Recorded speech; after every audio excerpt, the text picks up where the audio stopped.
예, 오늘 하나님께서 주신 말씀은 디모데전서 1장 1절에서 11절 말씀입니다. 오늘 말씀 이래서 하나님의 은혜가 충만하기를 간절히 바랍니다. 예, 오늘부터 디모데전서를 아침마다 묵상하도록 하겠습니다. 예, 디모데전서는 사도 바울이 디모데에게 보냈던 편지였습니다. 오늘 내용을 우리가 보기 전에 디모데와 사도 바울의 관계를 한번 보면 참 은혜가 될 거라고 생각됩니다. 2절에 보니까 믿음 안에서 참 아들 된 디모데에게 편지하노니 이렇게 얘기를 하고 있습니다. 사도 바울에게는 디모데가 아들 같은 존재였다는 거죠.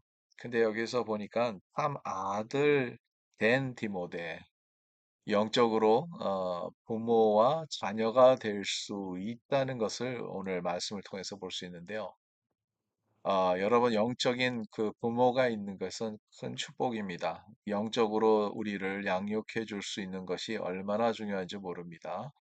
우리도 그러한 양육을 받아서 우리가 성장하게 되고, 그 양육을 통해서 우리가 또 다른 사람에게 그런 영향력을 미칠 수 있는 것이죠.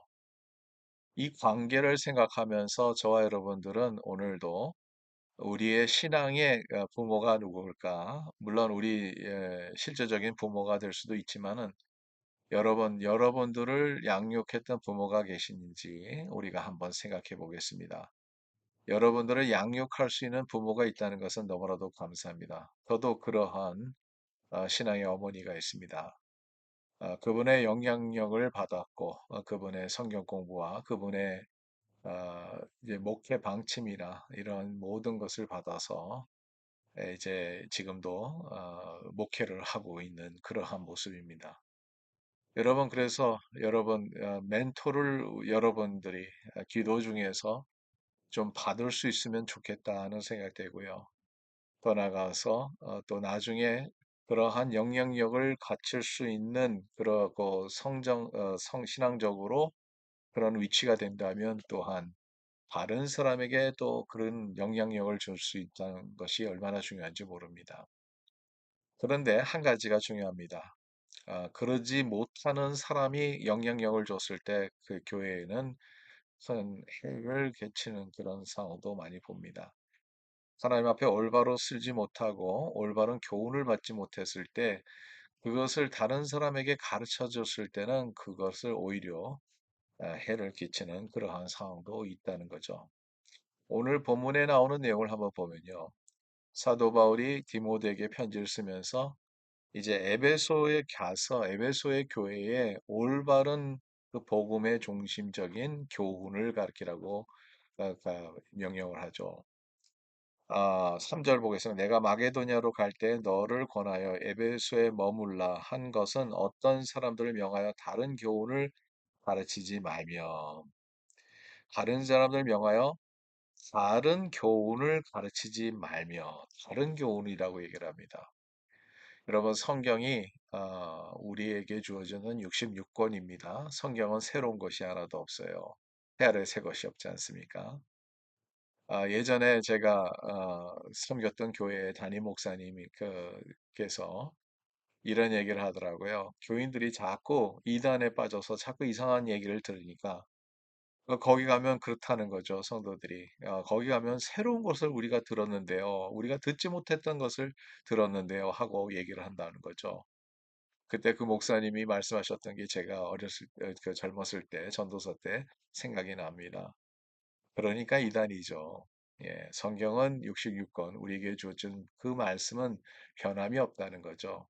단지 한 가지, 우리가 그 말씀을 다시 받았을 때 하나님의 말씀은 살아서 운동력이 있어서 그 말씀을 새롭게 우리의 마음에 도전을 주고 하나님의 말씀을 들을 수 있는 거지 내용 자체는 달라지는 것이 하나도 없다는 거죠. 다른 교훈이 바로 그겁니다. 그리고 이 교훈은 4절 특징이 있어요. 신하와 끝없는 독보에 몰두하지 말게 하려 함이라. 이런 것은 믿음 안에 있는 하나님의 경륜 이름보다 도리어 변론을 내는 것이라. 예, 불필요한 그러한 신화와 끝없는 족보에 몰두하면 그렇게 될 수도 있다는 거죠. 그러니까 율법적으로 계속하면 그렇게 되는 건데 중요한 게 뭐냐면 하나님의 경륜을 이름보다 이러한 변론을 내는 것이다. 뭐 변론을 하고 싶어요. 어떤 이단에 빠지는 사람들의 특징이 중에 한 가지가 자꾸 기성교회를 도전하게 됩니다. 그 기성교회가 뭐 잘못하고 있다고 하는 것이 그들의 특징이죠. 그래서 여러분 이단에 빠지면 절대로 안 되는데요. 이런 특징들을 우리가 알아야 돼요. 왜냐하면 그들은 변론을 하기를 좋아하기 때문에 이래서 잘못됐다. 이렇게 해서 잘못 올바르게 해야 된다. 여러분 성경 말씀 그대로 있습니다. 우리가 잘하면 되는 거죠. 그 말씀 자체가 변화하는 게 아니라 우리의 마음이 변화해야 되는 거죠. 우리가 말씀대로만 살면 문제가 하나도 없습니다. 근데 자꾸 기성교회를 내리게 깔려 오르고 기성교회를 자꾸 비판하는 그러한 상황이 반복적으로 이루어져요. 이런 것은 하나님의 경륜을 이루지 못한다는 거죠. 영어로 말한다면 advancing God's work라고 이렇게 나왔는데 하나님의 나라의 이익이 하나도 안 된다는 거죠. 그래서 11절에 이렇게 얘기를 합니다. 이 교훈은 내게 맡기신 바 복되신 하나님의 영광의 복음을 따름이니라.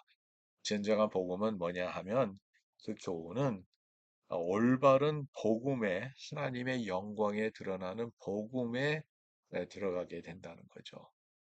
여러분 오늘도 이단이 판치는 이 세상에서 하나님의 말씀 중심으로 그리고 또 올바른 주의 종들을 통해서 하나님의 말씀을 잘 받고 끝까지 신앙을 지켜가는 그러한 모습이 되기를 간절히 바랍니다.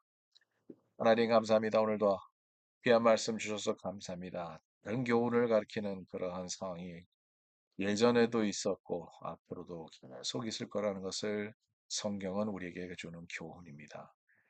하나님의 말씀 가운데서 이제 각자 또 거짓 선지자들이 얼마나 많을 것인지 우리에게 경고를 하고 있는데 하나님 저희는 깨어서 올바른 신앙생활을 할 수 있도록 도와주시고 또 하나님의 말씀 중심으로 그 말씀에서 벗어나지 않도록 하나님 함께여 주시옵소서. 감사하며 모든 말씀 우리 주 예수 그리스도의 이름으로 기도드리옵나이다.